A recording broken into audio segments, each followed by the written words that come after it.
Le destin tragique de Linda de Souza, du rêve à la ruine, l'histoire d'une survivante. Un conte de fées assombri par la réalité. Il existe des histoires qui commencent avec rien. Ni gloire, ni argent, ni filet de sécurité, juste une valise, un rêve et la volonté de survivre. La vie de Linda de Souza était l'une de ces histoires. Pour des millions de personnes, elle fut la voix des années 1980. Une femme dont les chansons franchissaient les frontières et les langues, dont l'autobiographie s'est vendue à des millions d'exemplaires et dont le visage remplissait les salles de concert les plus prestigieuses. Mais derrière les applaudissements, la lumière des projecteurs et l'admiration du public, se cachait une réalité qu'elle partageait rarement. Une réalité faite d'années de pauvreté écrasante, de trahison de la part de ses plus proches et d'une solitude qui ne l'a jamais vraiment quittée. Lorsque ces derniers jours sont arrivés, le monde ne voyait plus que l'icône, la figure lumineuse de l'immigration portugaise en France. Peu comprenaient la douleur qui avait toujours été là, façonnant silencieusement chaque note qu'elle chantait, chaque mot qu'elle écrivait et chaque épreuve qu'elle endurait. L'histoire de Linda de Souza n'est pas un simple conte de fées, c'est l'histoire d'une survivante, une histoire où le succès s'est payé au prix fort, où la gloire n'a pas suffi à combler les vides du passé et où la plus grande des trahisons est venue de ceux en qui elle avait le plus confiance. Le poids des origines, une enfance bâtie sur le manque et le silence. Theolinda Joaquina de Souza, plus connue sous le nom de Linda de Souza, est née le 22 février 1948 à Berenguel, un petit village agricole du district d'Alentejo au Portugal. Sa famille était pauvre, issue de la classe ouvrière rurale, luttant pour survivre dans une région où les opportunités étaient rares et où l'espoir était une denrée rare.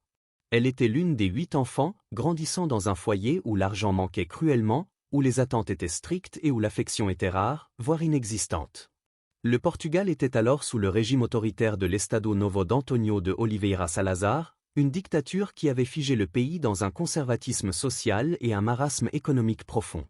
C'était une société profondément catholique où la tradition régnait en maître et où les femmes, en particulier les mères célibataires, étaient sévèrement jugées et ostracisées, leur destin étant souvent scellé par la honte et la précarité.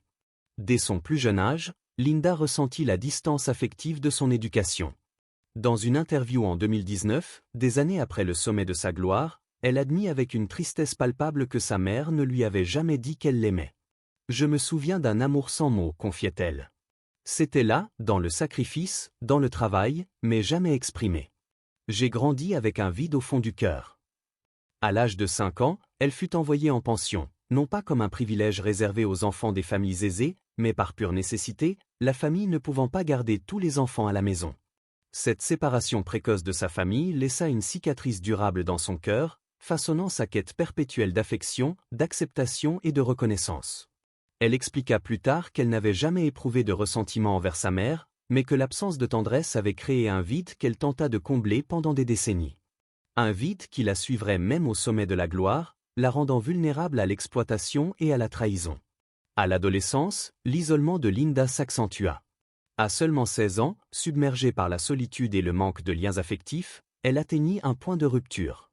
Elle tenta de se suicider, un acte de désespoir qui, des décennies plus tard, elle décrirait non pas comme un désir de mourir, mais comme un geste d'appel à l'aide, un appel désespéré à être vue et à être aimée. C'était juste pour attirer l'attention, a-t-elle déclaré. Je ne voulais pas mettre fin à ma vie. Je voulais que quelqu'un remarque que j'étais là. Mais cette tentative révéla quelque chose d'essentiel sur elle, sa résilience. Même dans les moments les plus sombres, elle continuait à espérer un avenir où elle compterait, où elle aurait une place, où elle trouverait enfin l'amour qu'elle cherchait désespérément. À 20 ans, la vie de Linda prit un autre tournant décisif. Elle devint mère en donnant naissance à son fils Johanna, dans un pays où être mère célibataire était encore considéré comme scandaleux et inacceptable. Le stigma était lourd et le soutien de sa famille limité. Elle comprit rapidement que si elle voulait offrir une vie meilleure à son enfant, elle devrait chercher au-delà des frontières du Portugal. La traversée de l'espoir, une valise en carton pour un nouveau départ. En 1973, alors que le Portugal était toujours sous le joug de la dictature salazariste et que de nombreux citoyens fuyaient le pays pour échapper à la pauvreté, à la répression et à la guerre coloniale, Linda de Souza prit la décision qui allait changer sa vie. Elle franchit clandestinement la frontière française avec son fils, ne portant qu'une petite valise en carton, un détail qui deviendrait plus tard le symbole le plus durable de sa vie et de sa carrière. Ce n'était pas seulement une valise, c'était le symbole de la pauvreté qu'elle fuyait et de l'espoir qu'elle portait en elle, un espoir fragile, mais indestructible. Ils arrivèrent à Paris sans filet de sécurité, sans papiers officiels, sans connaissance de la langue et sans garantie de stabilité. La vie fut un combat quotidien. Linda accepta tous les emplois qu'elle trouvait pour survivre et nourrir son fils. Elle fut femme de ménage, laveuse de sol, femme de chambre dans un hôtel sordide. Chaque franc gagné servait à survivre avec très peu pour autre chose. Je me souviens de ces nuits où je n'avais rien d'autre que l'eau du robinet et un morceau de pain, raconta-t-elle des années plus tard. Mais je regardais mon fils et je savais que je devais continuer. Malgré l'épuisement du travail physique, Linda ne renonça jamais à sa passion pour la musique.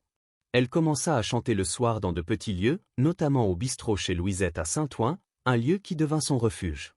Elle y interprétait des chansons populaires, dont Gigi l'Amoroso de Dalida, une icône pour des millions de personnes, et dont la voix la touchait profondément. Sa voix, chaleureuse, émotive, teintée de la mélancolie de son passé et de son déracinement, attira l'attention. Elle n'avait aucune formation formelle, mais elle chantait avec son cœur, avec une sincérité brute et cette vérité touchait profondément le public. La survie exigeait cependant parfois des compromis douloureux et des sacrifices intimes. Avant que la célébrité n'arrive, à 25 ans, elle entama une relation transactionnelle avec un homme plus âgé qu'elle appelait Doudou, assez vieux pour être son père ou même son grand-père. Dans ses mémoires, Les larmes d'argent, elle raconta avoir accepté ses avances en échange d'argent pour subvenir aux besoins de son fils. « Je me sentais sale, écrivit-elle, mais je me disais que c'était pour mon fils. C'était le seul moyen de continuer à le nourrir. » Elle garda ce secret honteux pendant des décennies, craignant le jugement et le scandale, jusqu'à ce qu'elle soit prête à dire sa vérité. Un secret qui témoignait de la profondeur de sa détresse et de la longueur du chemin parcouru pour survivre. Pourtant, elle persista. Elle enregistra des maquettes, les présenta à des producteurs et endura refus après refus. Puis en 1978, sa persévérance finit par payer. Son single, Le Portugais, devint un succès fulgurant, se vendant à plus de 250 000 exemplaires et atteignant la 10e place des classements français. C'était la première véritable preuve que ses années de lutte n'avaient pas été vaines. Mais comme elle le découvrirait plus tard, percer n'était que le début. Rester au sommet et se protéger en chemin serait le véritable défi de sa vie. Le phénomène de la valise en carton, le symbole et la gloire. Au début des années 1980, Linda de Souza s'était transformée d'immigrée en difficulté en l'une des voix les plus reconnaissables de France. Après Le Portugais, d'autres succès suivirent rapidement. Au Malon en 1982, Un enfant peut faire chanter le monde, Toi mon amour caché et Tiroli Tirola, un morceau joyeux et entraînant inspiré du folklore qui devint son plus grand triomphe commercial avec plus d'un demi-million d'exemplaires vendus. Son attrait était simple mais puissant. Elle chantait non seulement pour les immigrés portugais qui avaient franchi les frontières à la recherche de travail, mais aussi pour le public français qui voyait en elle une histoire de courage et de persévérance. Sa musique faisait le lien entre deux cultures, chantée en français et en portugais avec des thèmes d'amour, de perte, de nostalgie et de résilience qui touchaient un public universel. En janvier 1983, Linda fit ses débuts à l'Olympia à Paris, l'une des scènes les plus prestigieuses du pays. Ce qui devait être seulement 2 concerts se transforma en 15 soirées à guichet fermé, un exploit qui n'était réservé qu'aux plus grandes stars. Un double album live suivi, scellant sa réputation de star incontestée.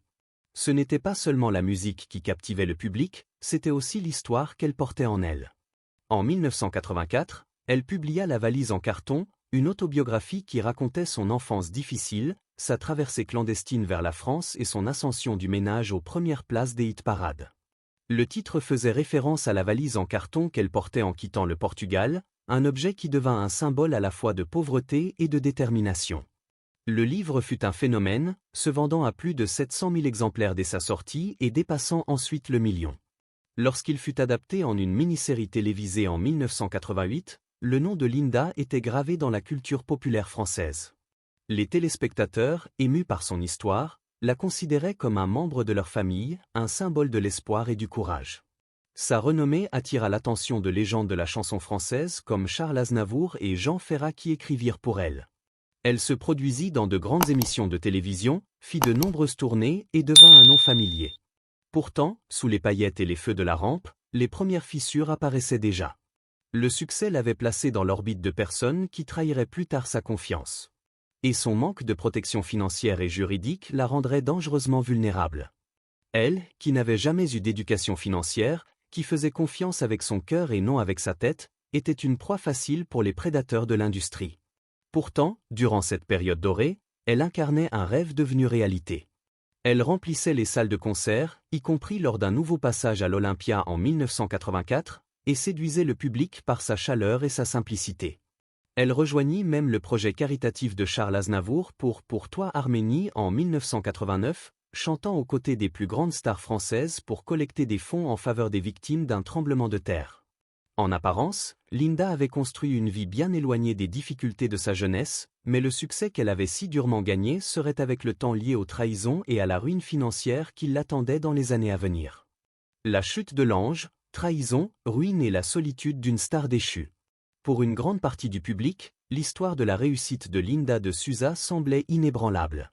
Mais en coulisses, ses finances s'effondraient et la confiance qu'elle avait placée en ses plus proches allait se révéler dévastatrice. En 1981, elle rencontra Raymond Robinet, un technicien lumière qui devint rapidement à la fois son compagnon et son manager.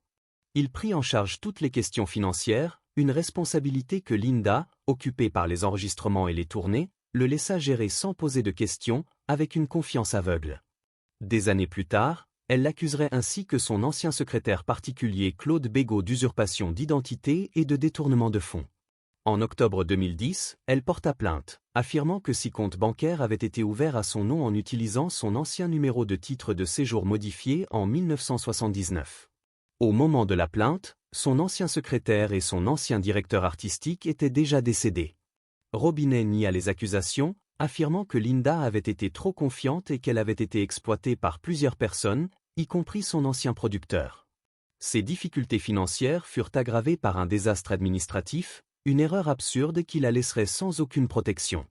Elle était arrivée en France en 1973, avait travaillé comme femme de ménage jusqu'en 1978, cotisant à la sécurité sociale. Mais après être devenue artiste, les autorités enregistrèrent inexplicablement son arrivée en 1979, la classant comme indépendante à partir de cette date.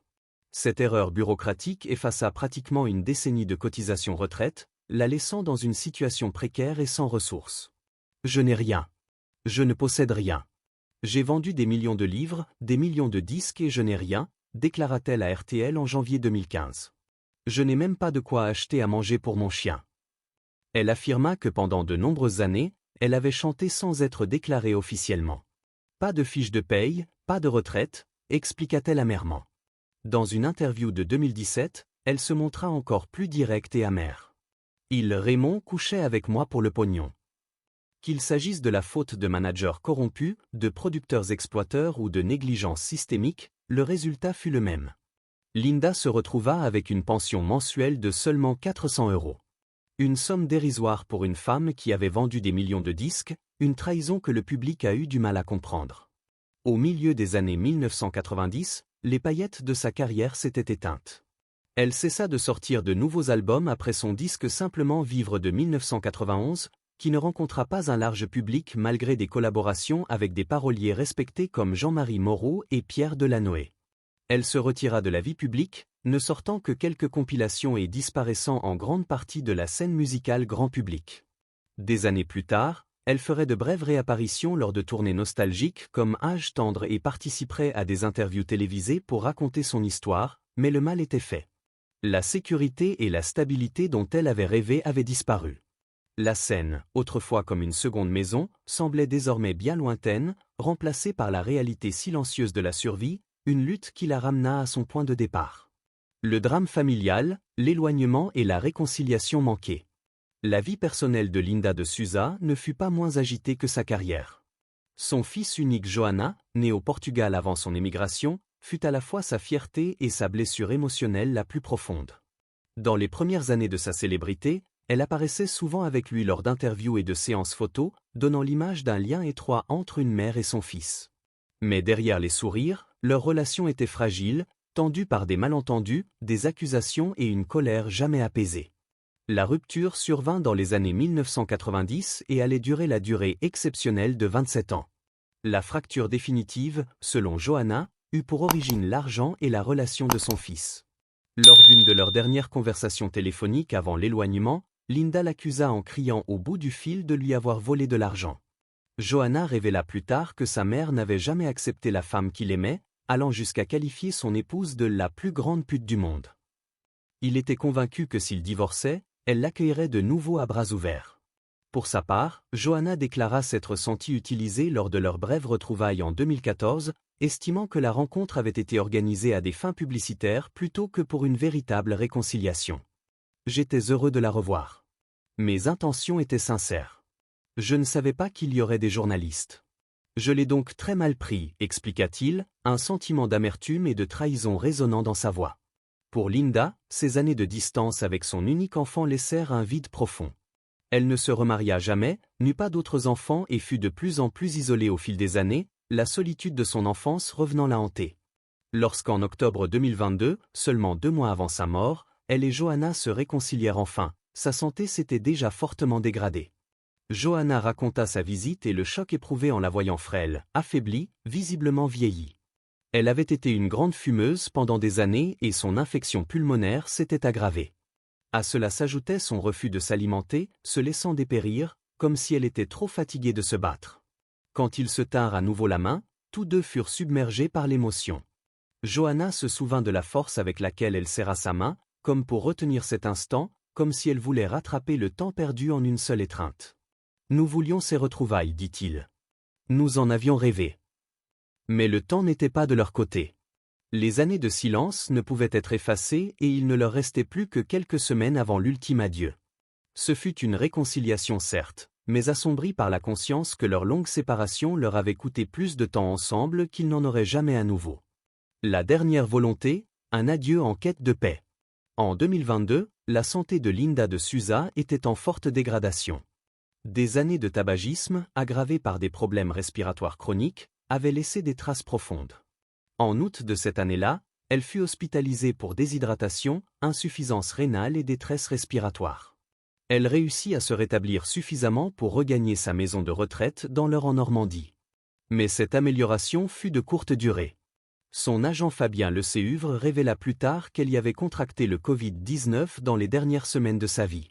Son état physique n'était pas sa seule épreuve.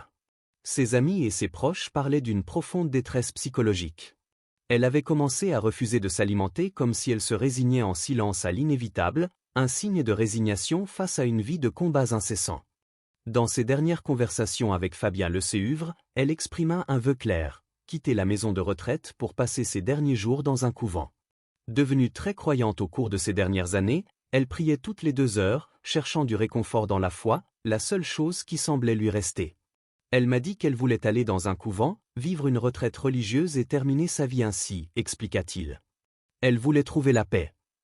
Mais il n'y eut pas assez de temps pour concrétiser ce souhait. Le matin du 28 décembre 2022, son état s'aggrava brutalement.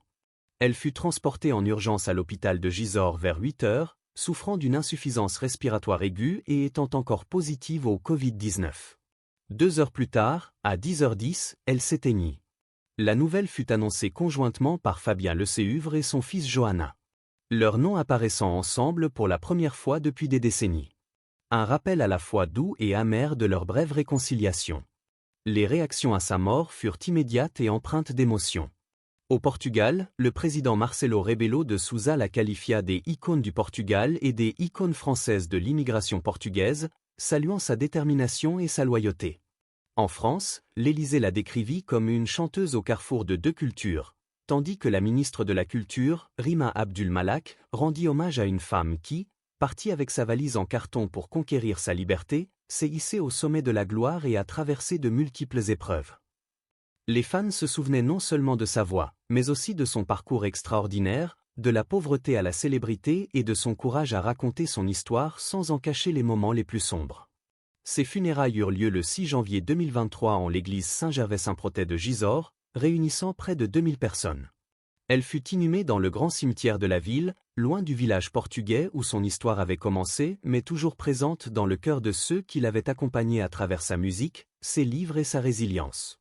L'héritage d'une survivante, le prix de la survie et la valeur du rêve. Lorsque l'on raconte l'histoire de Linda de Souza, Elle est souvent présentée comme un conte de fées, celui d'une pauvre jeune fille portugaise arrivant en France avec une valise en carton, travaillant comme femme de ménage puis devenant une star. Mais la réalité fut bien plus complexe et bien plus douloureuse.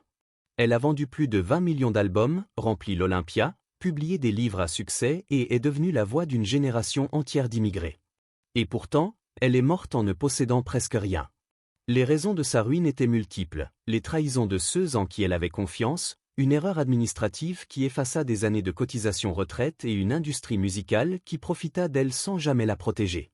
Elle parla ouvertement dans ses dernières années de l'exploitation dont elle avait été victime, révélant même dans ses mémoires de 2015 les larmes d'argent qu'à 25 ans, désespérée financièrement, elle avait accepté une relation sexuelle avec un homme plus âgé en échange d'une aide financière. Elle a porté la honte de ce choix pendant des décennies, craignant d'être jugée, un fardeau qui a alourdi son âme. Sa vie fut également marquée par des blessures émotionnelles. L'absence d'amour dans son enfance l'amena à tenter de se suicider à 16 ans et l'éloignement ultérieur d'avec son fils Johanna la laissa isolée pendant des années. S'ils se réconcilièrent peu avant sa mort, cette réconciliation fut assombrie par le temps perdu et les douleurs restées silencieuses. Pourtant, Linda ne cessa jamais d'être une artiste. Elle continua à se produire dans des tournées nostalgiques, à sortir des compilations et à apparaître à la télévision, même lorsque les paillettes s'étaient estompées. Ses chansons, qu'elles soient en français ou en portugais, restaient imprégnées des thèmes qui avaient façonné sa vie, l'amour, la perte, l'exil et la résilience. À bien des égards, la valise en carton devint plus qu'un symbole de ses débuts. Elle représenta le prix de la survie, la preuve que les rêves peuvent se réaliser, mais ne sont pas toujours durables. Ces dernières années furent marquées par la maladie, les difficultés financières et l'approfondissement de sa foi religieuse. Elle voulait passer ses derniers jours dans un couvent à l'écart du bruit du monde. Mais le destin ne lui accorda pas ce souhait. Elle quitta ce monde comme elle avait vécu, en se battant jusqu'au bout, avec une dignité que les épreuves de la vie ne lui avaient jamais enlevée. Son histoire continuant de résonner bien au-delà de la scène qu'elle avait autrefois dominée. Le parcours de Linda de Souza fut fait de triomphes éclatants et de pertes déchirantes. Un rappel que le succès ne protège pas toujours de la souffrance. Elle chanta pour des millions de personnes mais vécut une grande partie de sa vie avec la même fragilité qu'elle avait emportée dans sa valise en carton. Quelle est la chanson d'elle dont vous vous souvenez encore aujourd'hui? Partagez-la dans les commentaires et n'oubliez pas de liker et de vous abonner pour découvrir d'autres histoires méconnues des voix les plus inoubliables de la musique.